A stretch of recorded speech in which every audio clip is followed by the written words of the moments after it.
43, the Roman armies invaded Britain, and by AD 75 they helped build a religious path known as Aquisulis. To keep a good relationship with the local people, the Romans were sensitive to their gods, and Sulis was the most important. Aquisulis represents a fusion of Roman religion and culture with the Celtic ones. Sulis, goddess of thermal water and fertility, later was identified with Minerva, the Roman goddess of wisdom, of war strategy, and even of health. The Romans built the baths using the 1.3 million liters of naturally heated water that rose to the surface naturally each day at a temperature of 46 degrees Celsius. In fact, in this area, water emerged from the subsoil, which is still visible today. The water that fills the bath fulfills as rain or nearby many hills. Thanks to a series of underground tunnels, the water reaches a depth of between 2,700 and 4,300 meters, which were a temperature between 69 and 96 degrees Celsius is reached. The water introduces its sap and returns to the surface. The use of the hot springs began about 10,000 years ago. The Celts believed that the source was one of the many roads to the afterlife, because there was no visible sources of heat that would heat the water. In the 4th century, the number of visitors to Aquisulis declined and the temple buildings collapsed. In 1878, the Major Charles Davis decided to explore the ground around it. During that, he found remains, and by 1880 discovered a large part of Great Bath. The site opened to visitors in 1897. The Minerva's temple at Bath was built in a classical style and is unusual in Britain as only one other truly classical temple, the Temple of Claudius at Colchester, is known.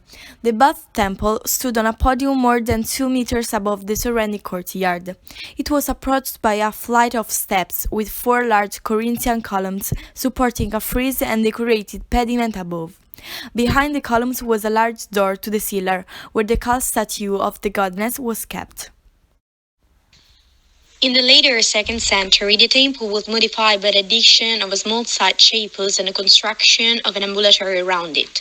These changes coincide with the enclosure of the sacred spring within a new building and may reflect a change in a ritual practice here. Temple remained a focal point for worship until late in the 4th century Anno Domini.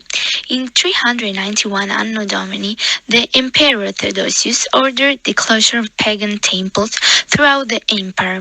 The temple fell into a state of despair and eventually collapsed. Some of the carved stone from the pediment were reused as paving steps in the courtyard. This was a place of worship and sacrifice, where ceremonies took place around the great altar that formed a ritual focus in front of the temple. In one corner, the sacred spring poured out a supply of hot water that was more than enough to serve the huge bath complex to the south. Another building, known as the Four Seasons from the decoration of its facade, was built on the north side of the courtyard.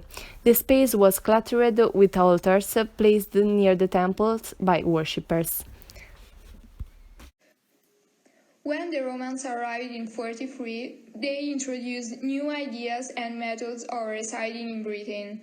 For example, they introduced the concept of living in huge towns and cities. In the city of Bath, they brought the most characteristic place of this city, the Thermae. People who lived a much simpler life outside the cities moved to big centers for a better lifestyle. The daily life of the average cities was a lot different. There were lots of different jobs, the role of family and women was important, and social life began to be more important. The most common jobs were teacher, doctor, surgeon, and architect for professionals. The middle class dedicated to trade, the poorest ones were bakers and carpenters. In the end, there also were hairdressers, midwives, and dressmakers among poor women. The fundamental social unit was the family.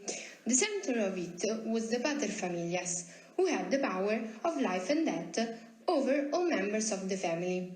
The home was the domain of the wife. While, initially, she couldn't appear in public, she ran the household and saw the education of children. Later, she was even permitted to have dinner with her husband and go to bed. Finally, they could be seen working as bakers, pharmacists, and shoppers. The day was divided between the business and leisure. Business was conducted in the morning for about 6 hours. One of the most famous entertainments were attending games or the theatre, all which were also enjoyed by the poor. After a busy day, a Roman season needed to relax at the baths. They were places to socialize and sometimes conduct business. Baths included gym, health center, and swimming pool. Most were free. A typical bath also had 3 rooms: a tepidarium, a caldarium, and frigidarium. These informations are important to make us know about the importance of Roman influence in Britain.